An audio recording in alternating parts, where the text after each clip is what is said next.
Oh, I am a dad, and my daughter is 20.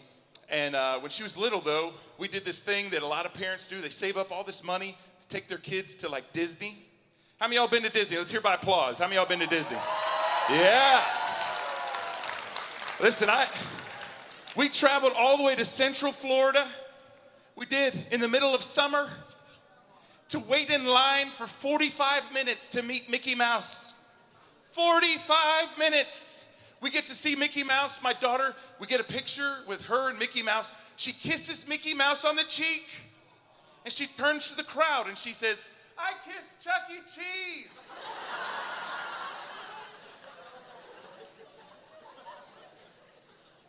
I realized I spent way too much money, because for $24 I could have had bad pizza and Chuck E. Cheese. Instead, it was $2,400 for bad pizza and Chuck E. Cheese. Oh, man. But like when she was a little older, the neighbor's cat killed a little baby bunny. I know, right? But then they put the baby bunny, this cat put the baby bunny on our front porch. I have no idea what it was trying to tell me. You know what I'm saying? I was a little disturbed by that. But I looked at my daughter. I said, "What do we need to do?" She said, "Dad, we've got to go bury it."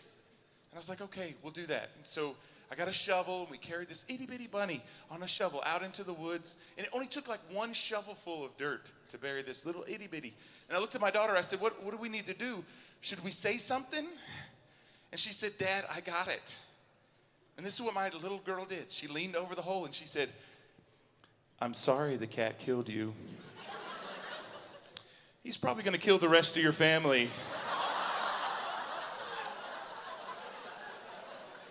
But don't worry, we'll bury them all here right next to you." It's like I'm raising a serial killer. And I just showed her how to dig a shallow grave. I walked past her room the other night. She was listening to true crime stories. I locked my door. You know what I'm saying? I'm just like, how about that apartment you were looking at? It's like across the states. Anyway, I don't know. I love my girl, I do. I remember I had to teach her to drive. Anybody out there learning to drive right now? Your parents teaching you to drive? Yeah? Oh, man. I'll be praying for your parents. You know what I'm saying? Listen, I don't know. I was teaching my daughter to drive, and we got to this stop sign, and she mistook the brake for the gas pedal. But don't worry. I see the worry. She overcompensated by pushing it harder. You know what I'm saying? And I'm an old dad, so I yelled at my kid. I yelled at her. I was like, "You're not Richard Petty." And she goes, "I don't get the reference." And y'all don't either. You know what I'm saying? That's an old driver for NASCAR, like from the 1900s. You know what I'm saying? That's before y'all were born. And the youth ministers are like, "I remember him." Oh, I know that I try to be a cool dad. Anybody's parents try to be the cool dad? Y'all know what I'm talking about? And they try to talk like you. Did they ever do that? I just remember one time my daughter came home from school, and I said, "How was school?" She said, "Dad, it was lit." And I was like, that used to mean something totally different when I was a kid. I said, "Are we got to meet with the principal tomorrow?" I was worried there for a minute. And she's like, "No, Dad, it was just lit, man." And then one day I was walking into the garage, and she's out there playing her guitar, and I was like, "What's going on?" She said, "I'm just vibing." It's like, I've never heard that one either, One day we were messing around making jokes, because that's what we do. That's how the relationship we have. And I cracked a joke on her, and she said, "Dad, stop throwing shade." I was like, I don't know what that means either, But I got a pen out. I was writing it down. I said, "Dad's going to try that later." Here's the problem. I'm an old guy.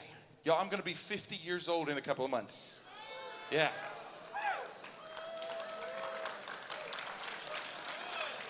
I don't know why you're clapping. It's like, if I told you I was 80, then you should clap. You're like, "Man, he looked," you know what I'm saying?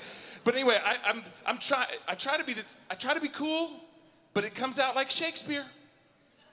She's messing with me. I'm like, "Cast not thy shadow upon me." You're just angry because you parents don't have your own little secret language to use when you communicate. And I was like, "Yes, we do. It's called cursive." Now, I told that joke in Illinois one time, and this little kid in the balcony yells, he goes, "I read cursive." And I was like, "That's because you're homeschooled." You know what I'm saying? And some of y'all throwing shade right now. You know what I'm saying? I know what it means now, I'm saying.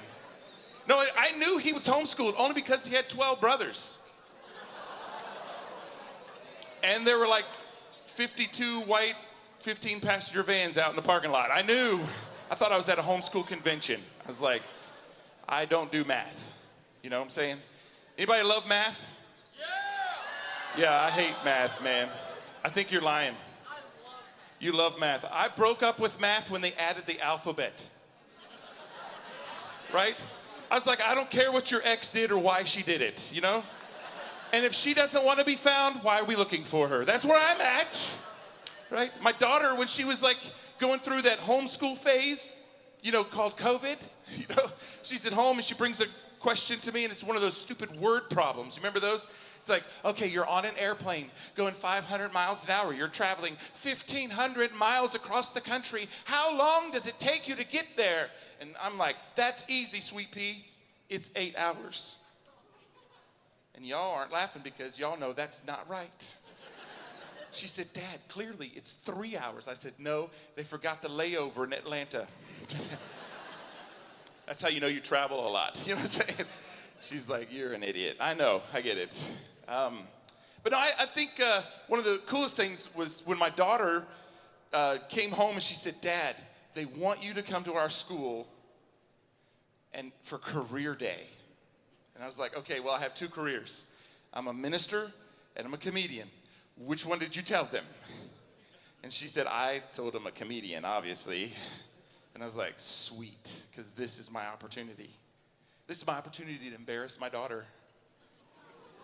Now, not like that, okay? Listen, what I did was this, okay? She hates dad jokes.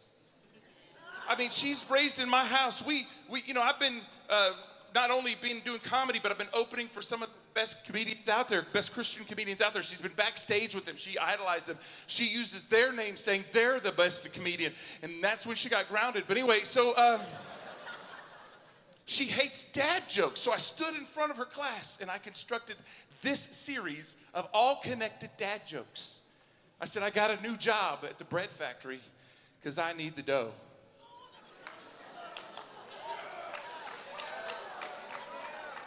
But listen, it's a crummy job. If I don't loaf around, I'll get a bigger slice of life. But I believe that I can rise to the occasion. My daughter stops me and she's like, stop it. I was like, hold on. Let me find out. Where did I go awry with those jokes? I mean, which one was your yeast favorite? Listen, I've known you since you were a bun in the oven. And she's like, Dad, I said stop. And I was like, well, don't get toasty. Now, on the way home, she tried to play along. She's like, Dad, I need some bread. I was like, white or wheat, which kind do you like? She's like, no, I need some money. And I was like, well, the bread factory's still hiring if you need the dough. Listen, I love words, but my father-in-law, he doesn't speak English, and he was born here. Now, what I mean by that is, he uses the wrong words in the wrong context.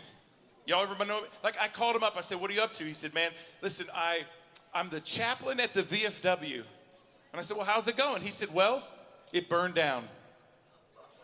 Oh, man, what happened to it? He said, I think it was arsenic. It's like they poisoned the whole place, you know? I was like, I think you got hit in the head and got that Indonesia. And he understood what I said. I said, well, what else is going on? He says, well, I got this rash on my arm. And I was like, wow, what's going on with that? He said, don't worry, I'm under doctor surveillance. It's like, that's not how that goes. Well, did they give you anything? He said, they gave me some ornaments to put on it. And I was like, well, Merry Christmas. The dog, okay. One day I was helping him do his taxes. Sat down with him and I said, well, how many dependents are you claiming this year? He said, you can claim those? I was like, yeah, well, how many are you going to claim? He said, I got 1.5 boxes in the garage. I was like, not depends, bro, dependents. Some of y'all were like, I don't get it. Some of the older people really laughed. and I think they may have wet their Depends. Anyway, whoever laughed, that really was about you, but it wasn't about you. It was just I used you for that joke. Okay. Thank you for that. That was really something. Okay. Oh, man. So, but my dad, I tried to take him on the mission trip. How many of y'all been out of the country on a mission trip with a youth group? Anybody done that? I've been to the Dominican Republic 27 times. And one time I took my father with me, and we were giving out toys for the Magi Project for Healing Hands International. So we're going to these little villages, and we're handing them toys. And I'm trying to get my dad to say some Spanish words, right? So I was like, Dad, all you got to say is Feliz Navidad. Pretty simple. There's a song from your generation. You should nail this. And he's like, I got it. And I was like, I don't think you do. Because my dad turned around, handed a little gift to the little girl, and said, Felipe is not your dad.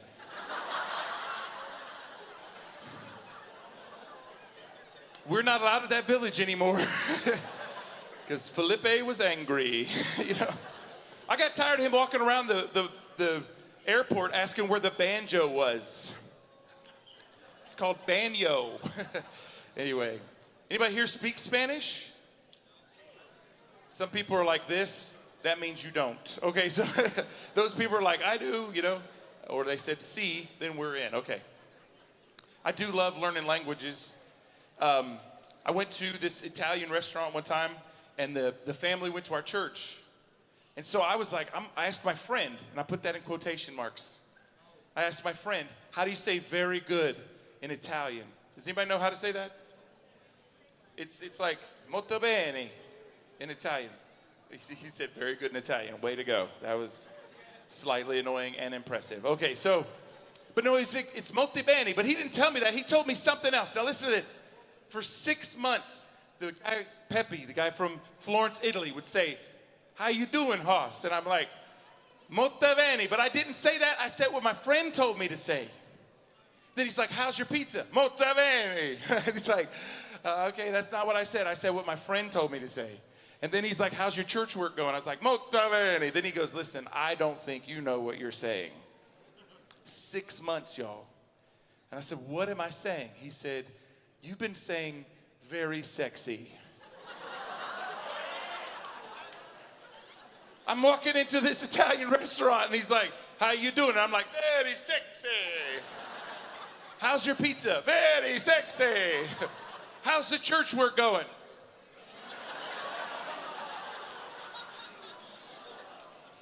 Molto bene. Okay, gotta get that right. Woo. Oh, man.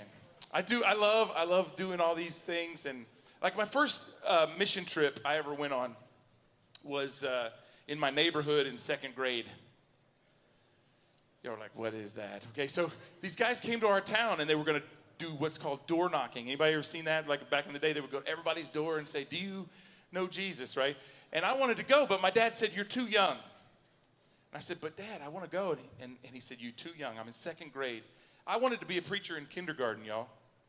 Like they went around firemen, policemen, army men, dinosaur, you know. And they get to me, and I'm like, preacher. And they're like, that's weird. And they moved on. But I'm in second grade. I decided I'm going to go door knocking. And I went door knocking from the 3 houses between the school that I went to and where we lived. And the first door, I knocked on the door. Lady opens the door. And this is the only gospel I could think of. I said, hey, my dad preaches at the church across the street. You should go there. And she's like, would you like some cake? And I was like, this is amazing. The answer is yes. And so I eat cake, and I go to the next door, and I'm like, lady opens the door. And I was like, my dad preaches at the church across the street. You should go there. And she said, you like some cookies? And I was like, how beautiful are the feet of them that bring the gospel.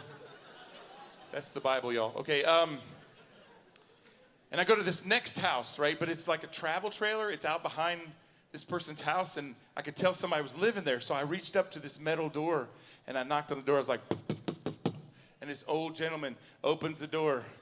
And I said, my dad preaches at the church across the street. You should go there. And this is what he said. Okay, I used to go there. I'll see you Sunday. And I'm like, no cake? No cookies? little Debbie snack cake, and I was like, I'm just going to go home. Well, guess what? That Sunday, that man shows up at our church. When the invitation is being led, my dad's preaching, and that guy walks down the aisle and hugs my father and talks to him for a minute. My dad gets up and he said, this man's name is Oliver McLean, and he was in the Navy in World War II, and he's been struggling with alcohol, and he is asking if I'll take him to the rehab at the VA hospital. And he took him to rehab for 28 days. And then my dad drove to that rehab place and picked him up and brought him home. And that guy started going to church every Sunday. He was there every Wednesday night and Sunday night. And he would do this thing where he'd get up and do the devotional for the communion talk, right? And that one Sunday he did that, my grandma was visiting, who was a widow. And they were talking in the foyer. About 6 months later, they got married. Y'all, listen, I could have walked up to that door and been like, you want to be my grandpa? Because he was my granddaddy Ollie, And he taught me how to play the guitar. He taught me about humor. He taught me Irish drinking songs. I just never forget walking in the house going, who threw the overalls in Mrs. Murphy's chowder? Okay. My dad whooped me for that one. Anyway, so that's my time, y'all. Have a great night. Thank you so much.